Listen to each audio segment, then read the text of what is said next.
Assalamualaikum warahmatullahi wabarakatuh. Perkenalkan, saya Inesa Fitri. Di sini saya akan menyampaikan secara ringkas hasil paper dan juga artikel saya yang berjudul Yogyakarta dan Pajak Pariwisata, mengurai ketergantungan dan juga mencari jalan kemandirian fiskal. Nah, untuk penerapan otonomi daerah itu sendiri menuntut pemerintah daerah untuk semakin mandiri dalam pembiayaan pembangunan melalui pendapatan asli daerah atau PAD-nya, di mana kota Yogyakarta itu sendiri memiliki karakter ekonomi yang khas karena tidak bertumpu pada sektor industri ataupun sumber daya alam, melainkan pada sektor jasa, terutama pariwisata, pendidikan, dan juga ekonomi kreatif. Nah, kondisi tersebut itu tercermin dalam struktur penerimaan pajak daerah yang didominasi oleh pajak hotel, pajak restoran, dan juga pajak hiburan, sehingga kinerja fiskal daerah itu sangat dipengaruhi oleh dinamika sektor pariwisata. Nah, di beberapa tahun dan juga sering setiap tahunnya itu pajak pariwisata menjadi tulang punggung penerimaan pajak daerah Kota Yogyakarta. Pajak hotel dan juga pajak restoran itu memberikan kontribusi yang signifikan terhadap PAD atau pendapatan asli daerah. Namun, pandemi COVID-19 itu menjadi titik uji ketahanan fiskal daerah. Penurunan aktivitas wisata itu berdampak langsung pada penerimaan pajak hotel, sementara pajak restoran itu menunjukkan kemampuan pemulihan yang relatif lebih cepat, di mana perkembangan ini itu mengindikasikan adanya perubahan pada konsumsi wisatawan dan juga masyarakat yang semakin berorientasi pada kuliner dan juga pengalaman lokal.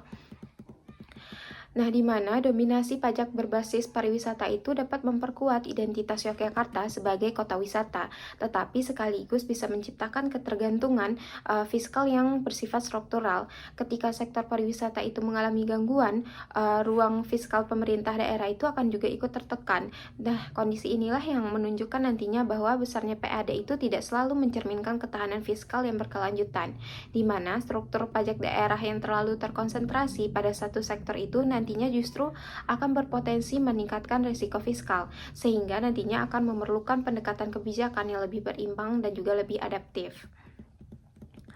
Nah, untuk mengurangi ketergantungan dan juga memperkuat ketahanan fiskal, ada beberapa langkah strategis yang bisa dilakukan. Yang pertama itu, Yogyakarta perlu memposisikan pajak restoran sebagai sumber andalan baru. Karakter sektor kuliner terbukti lebih stabil dan juga mencerminkan pola belanja wisatawan saat ini. Nah, yang kedua itu, modernisasi sistem pemungutan pajak menjadi suatu keharusan, di mana teknologi seperti tapping box, pelaporan transaksi real time, dan juga pembayaran digital itu dapat mengurangi kebocoran dan juga meningkatkan akurasi data fiskal. Nah, yang ketiga, pendapatan itu harus didiversifikasi keluar pariwisata. Contohnya optimalisasi PBB P2 atau pajak bumi bangunan, perkotaan, dan juga pedesaan di area yang komersial, pengembangan ekonomi kreatif, hingga layanan parkir modern. Nah, yang keempat, pemerintah daerah itu perlu menyiapkan strategi fiskal responsif krisis agar PAD itu tetap terjaga meskipun sektor wisatanya itu mengalami gangguan. Nah, dapat disimpulkan bahwasanya pertumbuhan pesat Yogyakarta sebagai kota wisata itu memang membawa banyak manfaat, tetapi pada saat yang sama itu dapat menciptakan ketergantungan fiskal yang cukup tinggi, di mana potensi pajak hotel sebenarnya sangat besar, namun belum tergarap dengan baik. Nah, sementara itu perubahan perilaku wisatawan dapat membuat pajak restoran itu semakin strategis sebagai sumber penerimaan daerah. Oleh karena itu, kemandirian fiskal itu dapat dicapai melalui penguatan sektor-sektor yang berkembang, modernisasi pemungutan pajak, serta diversifikasi pendapatan di luar pariwisata. Nah, dengan langkah-langkah tersebut, Yogyakarta nantinya bisa membangun kondisi fiskal yang lebih kuat, adaptif, dan juga tahan terhadap berbagai guncangan. Sekian dari presentasi saya dan juga penyampaian secara ringkas terhadap paper dan juga artikel saya.